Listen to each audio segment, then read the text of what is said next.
Good morning बच्चों। तो आज हम इंग्लिश ग्रामर के चैप्टर 25 प्रीपोजिशन में कुछ और प्रीपोजिशन देखेंगे।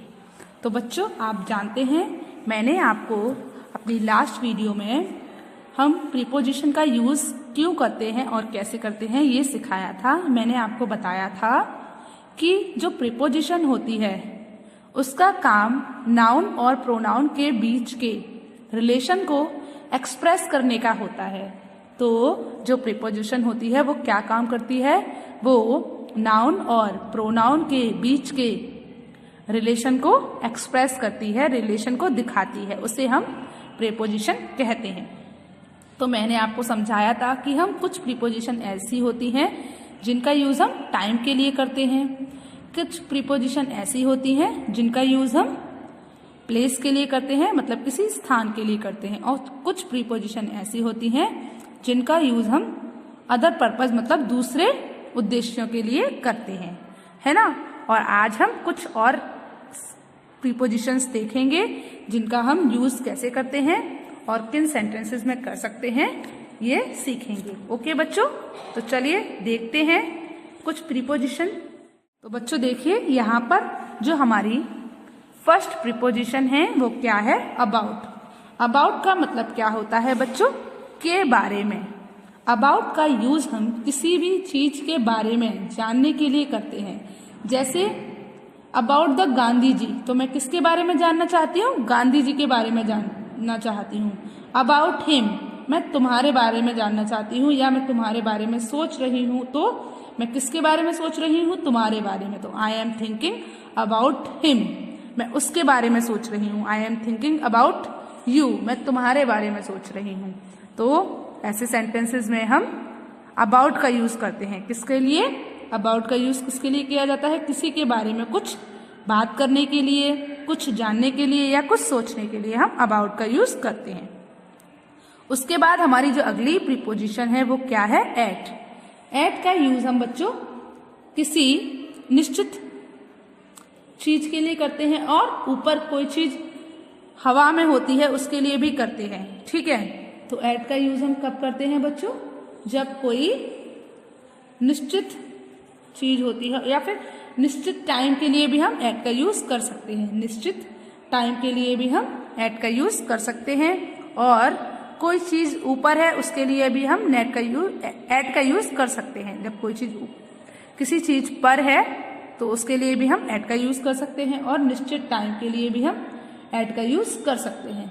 जैसे कि बच्चों मैं एक सेंटेंस बोल रही हूँ, आप ध्यान से सुनिएगा। That shop closes at midnight. That shop closes at midnight मतलब जो ये वह जो दुकान है वो आधी रात को बंद होती है। जो दुकान है वो आधी रात को बंद होती है, ठीक है। अब at midnight, at lunch time, at Christmas, तो ऐसी जगह पर हम एट का यूज करते हैं। अगला क्या है, बाय। बाय का यूज बच्चों हम कब करते हैं, आप बता सकते हैं। बाय का यूज हम कब करते हैं, आप बता सकते हैं मुझे। बाय का यूज हम किसी चीज के द्वारा हमें कोई काम करना होता है। जैसे मैं आगरा जा रही हूँ, किसके द्वारा, बस के द्वारा, बस से जा रही हूँ। तो ऐसे समय ऐसी जगह पर हम बाय का यूज करते हैं। तो बाय बस, बाय ट्रेन, ठीक है, या मेरी ट्रेन फिरोजाबाद से होकर गुजरी, तो बाय फिरोजाबाद मतलब मेरी ट्रेन फिरोजाबाद से होकर गुजरी। या फिर तुमने मुझे मेरे घर पर ड्रॉप किया, तो by my home, please drop by my home, ठीक है। तो ऐसी जगह पर हम बाय का यूज करते हैं। अगला देखिए, अगला है इनटू। अगला क्या है, इनटू। तो इनटू का यूज हम मैं के लिए करते हैं। उसके बाद है आउट। आउट का यूज हम बाहर के लिए करते हैं। अप का यूज भी हम बच्चों ऊपर के लिए करते हैं, ठीक है। उसके बाद है अबव। अबव का यूज भी हम ऊपर के लिए करते हैं। अबव कोई चीज किसी चीज के ऊपर है, अबव है। जैसे कि तुम्हारी उम्र 40 से ऊपर है, जैसे उसकी उम्र या वह 40 से ऊपर है, तो ही इज सर्टनली अबव 40, वह 40 के ऊपर है। तो उसकी जो एज है वो 40 से ऊपर है, या फिर कोई आदमी मेरे कमरे के ऊपर रहता है, तो the man lives in the room above us, मतलब उसका कमरा हमारे कमरे से ऊपर है, तो वो आदमी कहाँ रहता है, हमसे ऊपर रहता है, ठीक है, या आपसे ऊपर वाले फ्लोर में रहता है, तो ऐसी जगह पर हम अबव का यूज करते हैं। ओके, चलिए उसके बाद जो हमारा अगला है वो है बिफोर। बिफोर का यूज हम पहले, किसी भी चीज से पहले जब हम कोई चीज यूज कर रहे होते हैं तो उसके लिए हम बिफोर का यूज करते हैं। किसका यूज करते हैं बच्चों, बिफोर का। बिफोर का यूज हम कब करते हैं, किसी चीज से पहले के लिए, जैसे 100 से पहले 99 आता है तो 99 कम्स बिफोर 100, तो 100 से पहले क्या आता है, 99 आता है ना, तो हमने यहाँ पर किसका यूज किया, बिफोर का यूज किया। चलिए उसके बाद अगला है के लिए। फॉर का मतलब क्या होता है, के लिए, मतलब 2 दिन के लिए, 4 दिन के लिए, तो हम ऐसी जगह पर किसका यूज करते हैं बच्चों, फॉर का यूज करते हैं। किसका यूज करते हैं, फॉर का यूज। जैसे मैं 6 महीने के लिए घर छोड़ रहा हूं तो फॉर 6 मंथ, ठीक है। जानवरों के लिए फॉर एनिमल्स, ठीक है, 2 घंटे से फॉर 2 डेज, तो ऐसे हम फॉर का यूज करते हैं। उसके बाद अगला है ऑफ, उसके बाद अगला क्या है, टिल, फिर है विद। विद का मतलब क्या होता है, के साथ। विद का मतलब क्या होता है, के साथ। जैसे मैं पेंसिल से लिखती हूँ तो पेंसिल के साथ लिख रही हूँ ना, पेंसिल मेरे हाथ में है, उस चीज से टच हो रही है, तो इसीलिए पेंसिल के साथ, तो विद पेंसिल। उसके बाद अगला है आफ्टर। आफ्टर का मतलब आप जानते हो, बाद में। जैसे अभी मैंने आपको बताया था बिफोर पहले, ऐसे ही आफ्टर बाद में। तो अब मैं आपको बोल सकती हूँ, क्या बोल सकती हूँ बताइए, कि 100 आता है बाद में, किसके बाद में आता है, 99 के, तो 100 आता है बाद में, 100 आता है बाद में, किसके, 99 के, तो यहाँ पर हम किसका यूज कर रहे हैं बच्चों, बाद में, ठीक है। ऐसे ही आप और भी बहुत सारे सेंटेंसेस में आफ्टर यूज कर सकते हैं। आफ्टर 10 o'clock मतलब 10 बजे के बाद, है ना, तो ऐसी जगह पर भी आप आफ्टर का यूज कर सकते हैं। उसके बाद अगला क्या है, बिसाइड। बिसाइड का मतलब क्या होता है बच्चों, बताइए आप मुझे, बिसाइड का मतलब क्या होता है, बताइए। बिसाइड का यूज हम कब करते हैं, बोलिए। बिसाइड का मतलब होता है के बगल में। बिसाइड का मतलब क्या होता है, के बगल में, किसी चीज के बगल में। जैसे कि मैं सरला के बगल में बैठी हूं तो मैं सरला के बगल में बैठी हूं तो आई एम सिटिंग बिसाइड सरला, मतलब मैं सरला के बगल में बैठी हूं। तो उसके बाद जो अगला है वो है फ्रॉम। और फ्रॉम का मतलब क्या होता है बच्चों, से। फ्रॉम का मतलब क्या होता है, से। तो मैं, जैसे मैं बाजार से सामान लाती हूँ, तो मैं सामान कहाँ से लाती हूँ, मार्केट से लाती हूँ ना, तो फ्रॉम मार्केट, तो ऐसे में हम फ्रॉम का यूज करते हैं। अब मैं सीता से खाना लाई तो फ्रॉम सीता, ठीक है, फ्रॉम हिज हॉर्स, ठीक है, फ्रॉम यू, तो ऐसे में हम फ्रॉम का यूज करते हैं।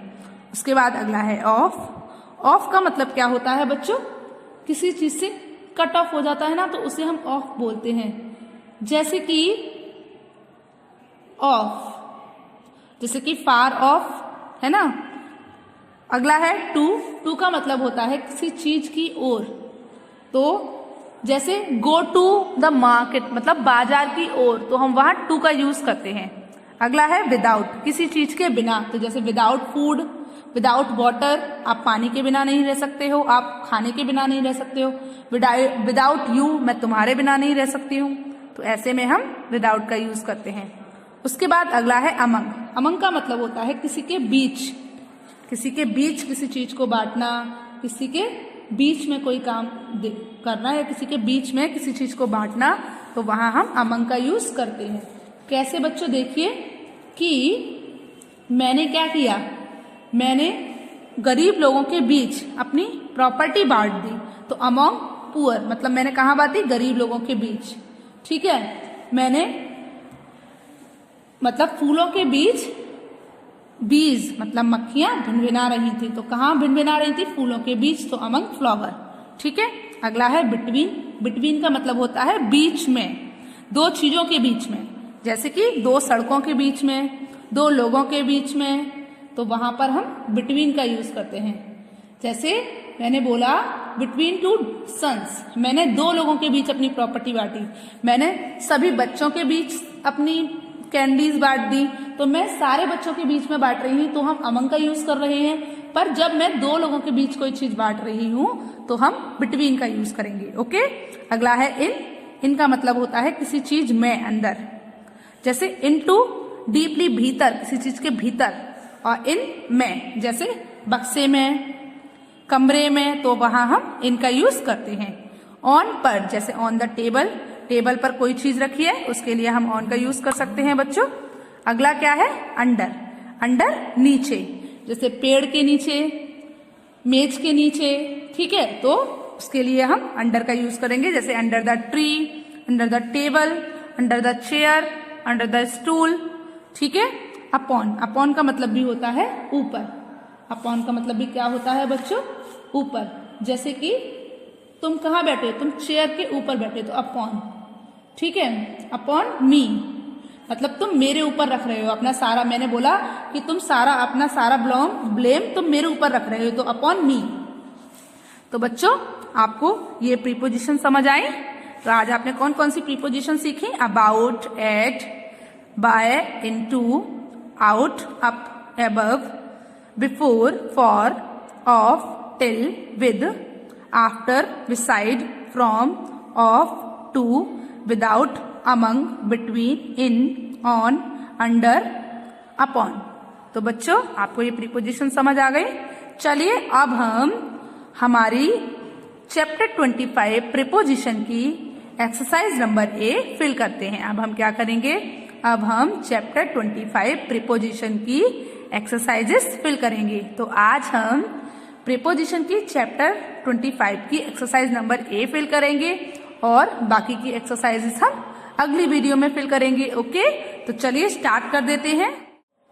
तो बच्चों जो हमारी ए नंबर की एक्सरसाइज है वो क्या है, look at the mouse in these pictures and match the appropriate prepositions. आपको क्या करना है, आपको यहाँ पर जो माउस है उसको देखना है कि वो कहाँ पर है और उसकी बॉक्स पर वो कहाँ पर है, उसके अकॉर्डिंग आपको प्रीपोजिशन से मैच करना है। जैसे कि आप देख रहे हैं जो यहाँ पर ये वाला जो फोटो है इसमें माउस इस बॉक्स के ऊपर है।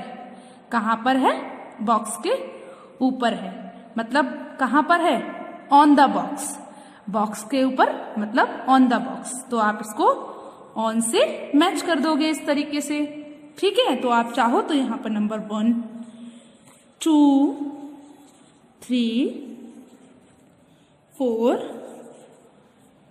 5, 6, 7, 8, 9 इस तरीके से नंबर भी डाल सकते हैं ताकि जो आपका ऑन का नंबर हो गया वो क्या हो गया, 1। अब सेकंड पिक्चर में देखिए कहाँ पर है वो बॉक्स के अंदर है। कहाँ पर है, बॉक्स के अंदर है, बॉक्स के अंदर है मतलब इन, बॉक्स में है। तो आप क्या करोगे, बॉक्स के अंदर है, बॉक्स के अंदर मतलब इन, तो आपने यहाँ पर कौन सा नंबर डाल दिया, 2 नंबर, ठीक है, आपने मैच कर दिया।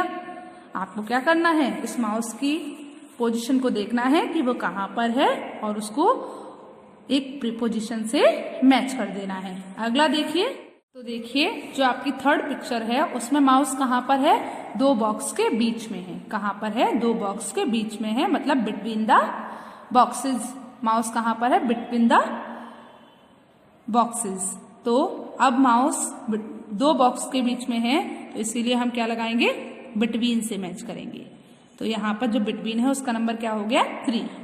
अगला है बॉक्स के ऊपर कूद रहा है, बॉक्स के ऊपर है कि नहीं, यहाँ के और यहाँ के दोनों के बेटा ऊपर है ना, तो हम यहाँ पर क्या लगाएंगे, अबव।